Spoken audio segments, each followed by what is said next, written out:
What up, though? This is Knockouts in 3 Counts. But before we bring you another episode of Podcast Gold, let me tell you about the homies over at Michigan's Finest. What up, though? This is Knockouts in 3 Counts. But before we bring you another episode of Podcast Gold, let me tell you about the homies over at Michigan's Finest. Do you ever find yourself trying to get yourself together and thinking, man, this is going to be a great night, but I'm looking for that little extra something? Well, check out our friends at Michigan Finest. If you are into medical marijuana, recreational marijuana, concentrates, vapes, anything of that sort, Michigan's Finest has got you covered. And as you can see here, it's all easily done by their website. It's all curbside, and you'll be in and out in 2 minutes. And they're family owned and operated, so customer service is their number one goal. And now, since they are rocking with Knockouts in 3 Counts, use the code KO3MF. Yes, that's KO3MF. You get 10% off your entire order, but that does exclude featured items and items that are already on sale. But if you use that code, you're getting 10% off your items, and I promise you, either if you're looking for that big knockout or you're ready to hit the sheets for that 3 count, Michigan's Finest will get you together. Tell them Knockouts in 3 Counts sent you, and I promise you, you're going to be having a great night. Peace. This is the Ring of Honor, a.k.a. Shane T, boy, the baddest champion you ever seen, boy. This is Mr. Anderson. This is good old JR Jim Ross, and you are listening. You're listening to Knockouts in 3 Counts. Cover! We got a new world champion! That was one of the craziest knockouts I've ever seen in my life. Knockouts in 3 Counts is the podcast, baby! There's a real deal, baby! Knockouts in 3 Counts starts now. Ooh, what up, though? Technical difficulties aplenty in this motherfucker, but it is Knockouts in 3 Counts, and man, do we got a show for you. We've got a return of our guy, Jimmy the Brick Flick, ahead of his return after the first of the year at the first UFC card, January 14th, with a whole new opponent and all those good things. We're going to get into all that, but first of all, Jimmy, how the hell are you doing, man? Hey, man, I'm doing good, man. Just finished up training and everything. Got something good to eat. Now I'm just chilling, so. Hey, man, a good belly of food is never a bad thing after a training session. I mean, hey, I was watching a few interviews you did prior to doing this, and I mean, dude, you got the meals from the UFC and all that stuff, man. You're eating good over there, bro. Yeah, Icon Meals is the shit, man. They hook me up like 24 meals whenever I need them. I'm on supplements now, too. Throne take care of me with supplements. It's crazy. So worry about all through the UFC, so it's pretty fucking dope, man. I'm being out and fucking excited.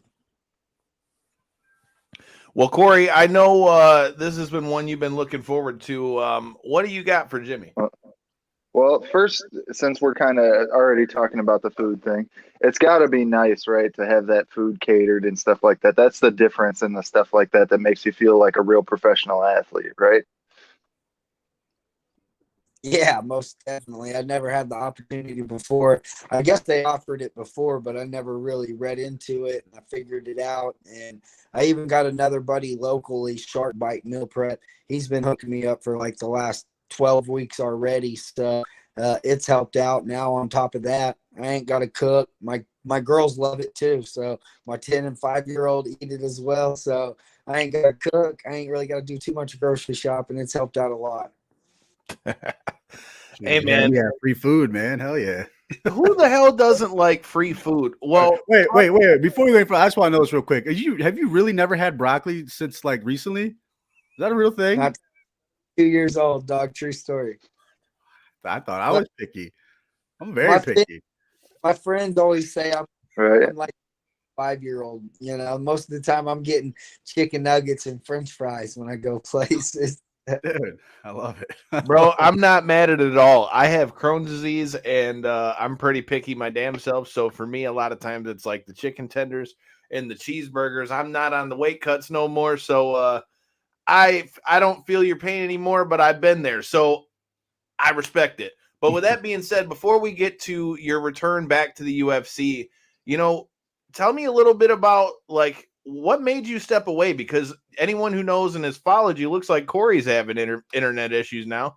But you know, anyone that's followed you knows your career, knows you had the flying triangle, you had the big, you couldn't have came into the UFC any better than you did. And then for you to retire at such a young age, take me through a little bit about what did that, because I was shocked after we'd had you on the show the last time. Yeah, man, it's still hard to explain. I was in a tough place. I fought my whole life to get there to the UFC, and then to win by flying triangle. I broke into the history books in my last 2 fights, and last 3 fights, including the LFA fight, with the second fastest finish in LFA history, the most submission attempts on the Tuesday Night Contender, and then the third person in UFC history, and the only person in the flyweight division. And I'll probably go down as the only person ever to do it with no fans. So therefore, I broke the history books, and I want to do the same. But to go into the retirement, I mean, I went viral. It was everything I ever wanted. The partner I had at the time, she never really cared whether I did or I didn't. She helped me. And I always thought she didn't want me to fight. I always wanted my father there. Me and my father were going through some difficulties, and our relationship wasn't there, and it just, everything hit me at once. And then I just, I literally went to gym one day, and once I got done, I just wasn't happy to be there no more. And I just said, fuck it, I'm done. And that was it, and I don't regret none of it. I'm actually glad I made that decision. It made me want it way more when I come back. I'm more passionate. My father's back. Like I said, things changed. It's a little different, but I don't regret it at all. And I'm just glad to be back. And I'm glad the UFC took me back. That's really the main thing. The UFC told me no, and I could have been back at step 1, but they're great. They took me back, and I was supposed to fight a ranked opponent, so that was pretty dope. That fell through. So then we got Charles. So he's still a tough opponent. So it's another great fight to come back to. Well, that's one thing that we definitely got to talk about, because your new opponent, Charles Johnson, he's actually training out of Murcielago MMA, which is out here. I mean, granted, he's based out of St. Louis, but he's doing a lot of training out of here. And with that being said, man, how do you feel about the new opponent? Was it anybody in particular you were looking for coming back? And what do you think about facing Charles? Coming back, it really didn't matter. I mean, I don't have an option. I kind of left the UFC, and then so to come back, I mean, they made an offer. It was just yes. I mean, I thought it was great to get a ranked opponent. So, and then when Jeff fell through, I just heard Jeff was out. It was a couple hours after Hunter Campbell sent that email out to us about the betting thing with James Krause and shit. So the next thing I know, my manager said he was out. I got offered some 14-2 guy from Brazil, and then I got told he said no, and then they offered me Charles, and then they offered me some like 15-0 guy that's never fought in the UFC, and then like 2 days later they were like, "Who do you want?" I was like, "Well, give me Charles. He's already fought. He's a former LFA champ, and I think it's a great matchup. He's never been finished, and my goal is to always finish people, and to come back after a 2-year layoff and finish a guy that's never been finished would just help me, solidify being back in the flyweight division in the UFC." Can't argue that. J-Bone, I've been flapping my gums, bro. I mean, my thing with you, Jimmy, when we first had you on the show, you were fresh off of when you had the LFA championship. You talk about Charles being an ex-champ. For you, you're a finisher. So with you coming in with this fight with Charles, I mean, obviously a finish is on the mind, but with that being said, I mean, what was the mindset when you came back to the UFC? Now you say everything's different, you're full-time fighting. Like, what's changed between now and then that's made everything to where you can do that? Well, just to make it simple and sweet, My bad. I totally stretched that longer than meant to. Tongue-tied.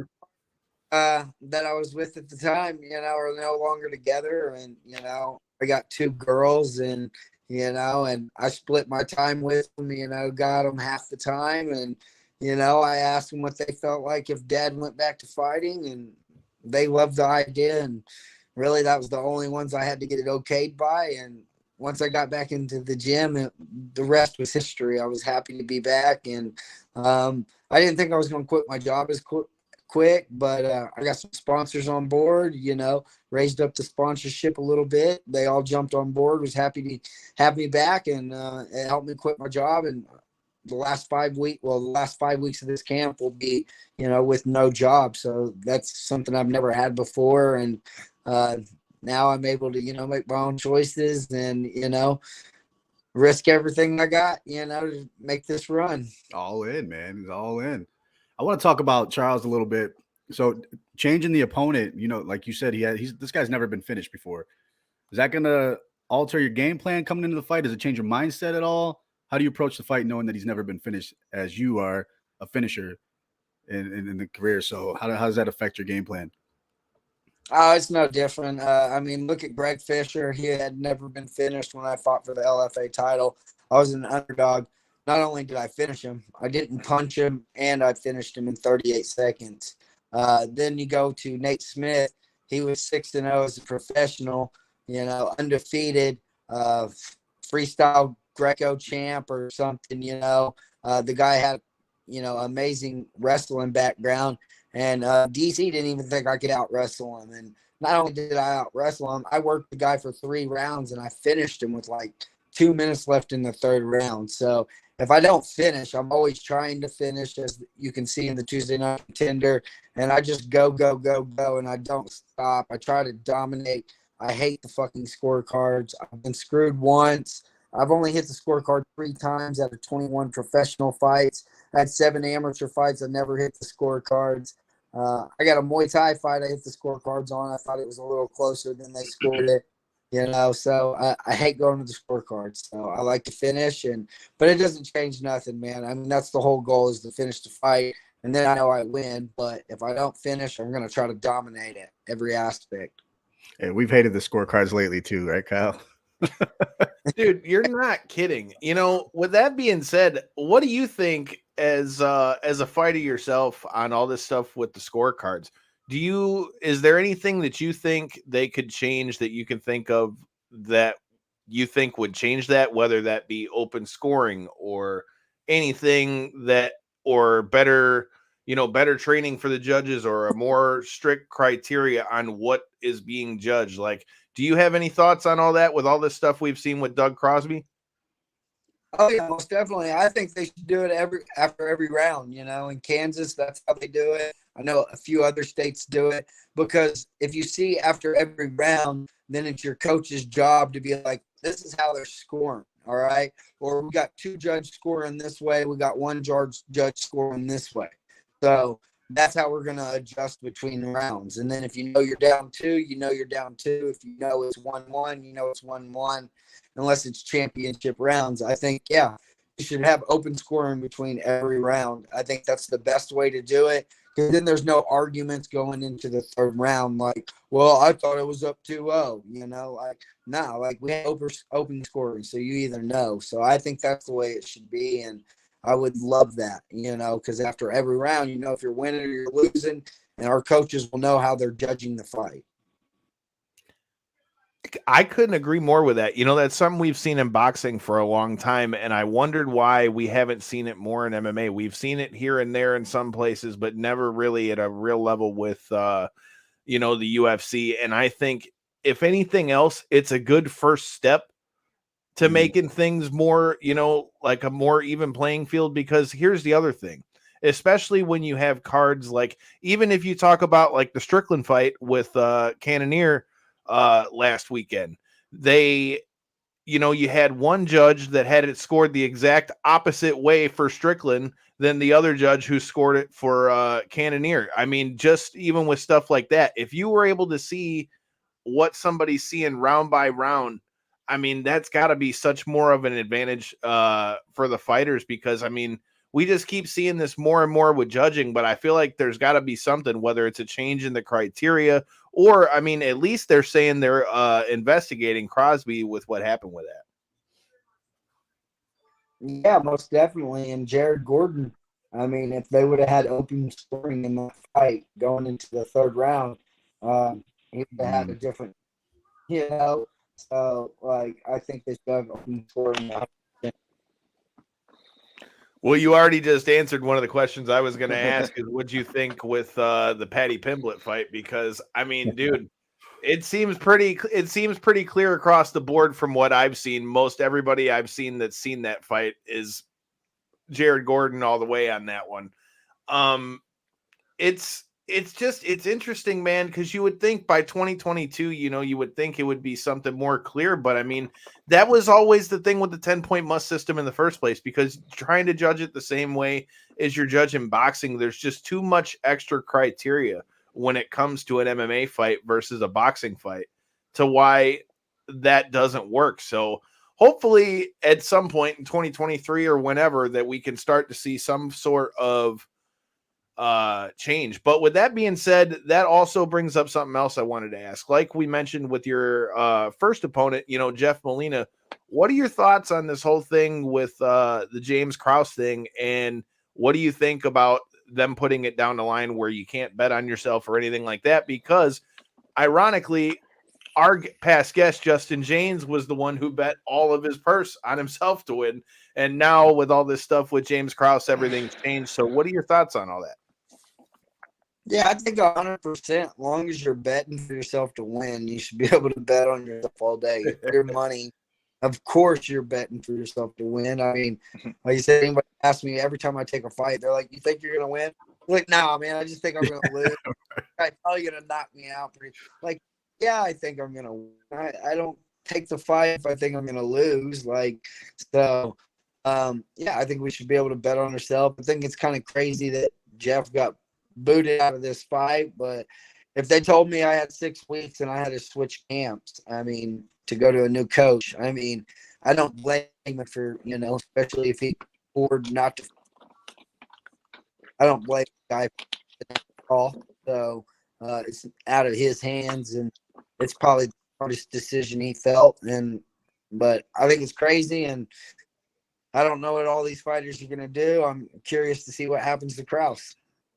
Yeah, man. It's just crazy. I mean, you've already seen that he's he sold all his stakes in the gym and all that stuff too. So it's wild too, because I mean, here's the thing.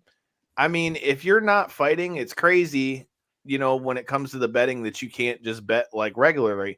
I mean, I heard you say in other interviews, how like the DraftKings was just shut off, and then even when you were out, how long it took you to even be put back in the pool. But it's crazy. It just seems like it keeps seeming to get deeper and deeper. And the crazy thing with all that is to say that they're doing like all the suspensions with guys getting injured. I mean, dude, I've been around this stuff since I was like 13, and it's very rare that I've ever seen a guy who's not going into some kind of fight that's going into a fight with some kind of something, whether it's, a bum knee or a bum elbow or a bum, whatever. Like if we're getting to the point where you're getting, fined and sued over, not disclosing injuries, the whole thing with Derek Minner and all that stuff too. So it's crazy to see how all this stuff's going to play out.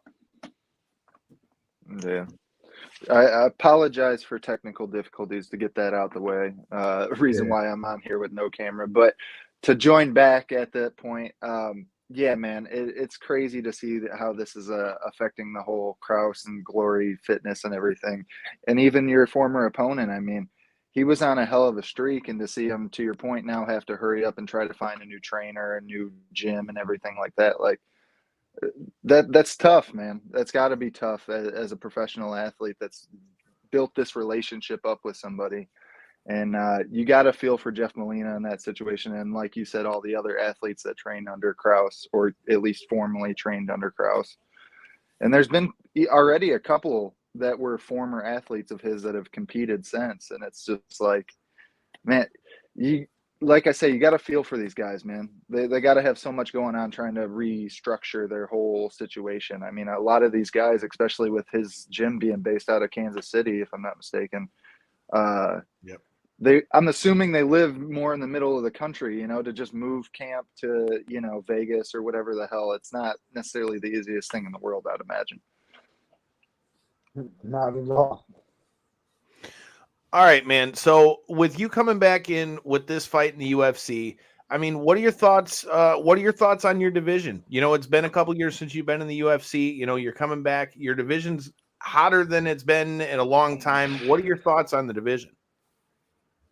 I think there is a lot of ways for us to climb up in the division pretty easily. That's why it was pretty awesome that I was going to fight Jeff.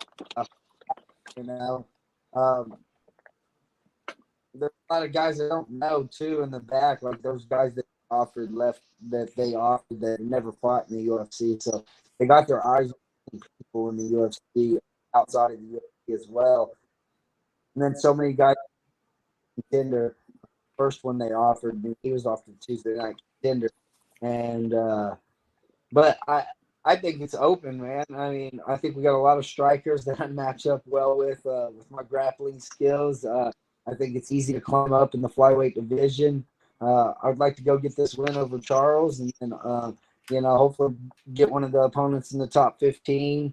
I would like to fight the Russian. I ain't gonna try to say his name, but he didn't finish Charles. So if I could go and finish Charles, I think that'll make me stick out a little more than he did, and see who they give me next. I like it. Well, we're headed into Christmas time, man. What's the plan for Christmas, man? And I mean, I know it sucks having to be in the middle of a weight cut, but we'll give you the same trend that we had around Thanksgiving time. What are the plans for Christmas, and what are you looking forward to eating most once you get through fight night? Through Christmas, man, it don't bother me too much. We've already knocked out the family Christmas things, and like I said, the icon meals are delicious. So I'm not hurting there at all. So it's just staying dedicated to that, and then after the fight, man, I'm probably gonna eat everything. A lot of dessert. I haven't had pizza since like October. I haven't had a beer since October. So I haven't had soda since like September. So I've cut stuff out as soon as I came back, and I've been pretty dedicated for a few months because I didn't know when I was going to be able to fight. So I'm excited, and I'm going to tear everything up. And like I said, I wish I would have known like getting fat was a trend. I like one set sometimes after my fights, like a week after my fights, I have cankles, like my feet swell up. And hopefully, I don't get that big. Go. I just want to point out the fact I love that you said I cut out pop back in September, beer October. It's like I couldn't stop the beer sooner. Priorities, man. Priorities. He's like, I had to cut it in spurts. Yeah, man. Priorities, dude. I had the way it was worded like that. That was great. Hey, man, I like it, but hey, man, with all that being said, Christmas is coming. Like I said, best of wishes to you and your family and all that good stuff, man. How do you see this fight ending, man? January 14th, you get to kick off the first UFC card of the year. How are you feeling about being on that card, and how are you feeling this fight ends? Are we seeing another submission of the year, but this time on the first comes out with a flying armbar off rip? Yeah, let's go. Well, I'm excited. It's 2 years since I fought. The last time I fought, I was on the last card of 2020. Now I'm on the first card of 2023. So that's pretty dope. And if you seen the other night, they posted up the main card. They had Charles Johnson fighting Zugaloft again on the main card. Like they messed up, and they were supposed to put my name, obviously. But if that's right, they had Charles on the main card versus me. That would be pretty freaking dope if we're on the main card. either way, I'm just excited to be back in the fight, and I'm always predict a finish. It doesn't matter how. Obviously, a knockout would be cool, but I'm sitting here with 14 of my 16 wins by submission, so obviously nobody's gonna think I'm gonna get a knockout, but it's always possible. So, but I always look to finish. If not finish, dominate for 3 rounds. But I want to get a finish, and I think UFC's what they should do, like UFC fighters, what we should rally to do instead of rallying and asking for the bonus after every fight. We should just rally that it should be a $50,000 bonus if you finish the fight, and if they get a pick fight of the night, but if you finish the fight by submission or knockout, you should get a $50,000 bonus. There should not be a performance of the night and then fight of the night. And only so many performances because They there's had 8 of them the other night. Yeah, and I think it would be like, all right, bet all I got to do is finish this fucking fight, and I'm going to get 50 G's. And then I don't have to get on the mic and beg. I can try to mark a promo and call somebody out, start doing more instead of being like, my car's broke down. Like, I broke down. Like, mine made sense. I pulled off a flying triangle. I told him to pay the man. So, but like outside of that, we should just get a $50,000. I ain't mad at it. That'd be sweet. I ain't mad at it, dude. That sounds like a hell of a Christmas present and a hell of a New Year's present. You talk about New Year's and getting your taxes together. Make sure you check out our sponsors at G3 Payroll and Tax. I can't argue. Make sure you tell them that knockouts. I can't argue with that, but go ahead, Corey. Just go ahead. Corey's got the delay going on. Yeah, man. he's got a delay. Big time delay, Corey. Yeah, Corey's done. And now he's left us. Now he's left us. If that's not a cue as any delay. If that's not as cue as any, man, Jimmy, we appreciate your time, bro. We're looking forward to your return to the cage. You and Charles Johnson's going to be an absolute banger. Like I said, he's training out of here at Murcielago MMA. Shout out to our sponsors. Shout out to Michigan's Finest. Shout out to G3 Payroll and Tax. Jimmy, I know you got a whole list of sponsors. If you got anybody you want to shout out before we get out of here, feel free. Bet. Hey, man, I appreciate y'all having me on here. I can't wait for January 14th. Me and Charles Johnson. It's going to be of course, yeah. Shout out to all my sponsors. Shout out to Harvest Health, Industrial Motor Services, Tulsa Sport Acupuncture, Evolved Health and Wellness, Palmer Law, Primary Collectibles, Broadway Barbershop, International Crematory Services, The Parlor Heron Inc., Printing, HK USA, Forza Combat Sport, CrossFit Sand Springs, and Ryan BJJ. Hell yeah, man. Check them out. Tell him the Brick sent you. And January 14th, this man's coming out with a bang. Make sure you check him out. Check out all the social medias, all that good stuff. Again, shout out to our sponsors. And until next time and in the in-between time, make sure you hit that subscribe button. Merry Christmas. Peace.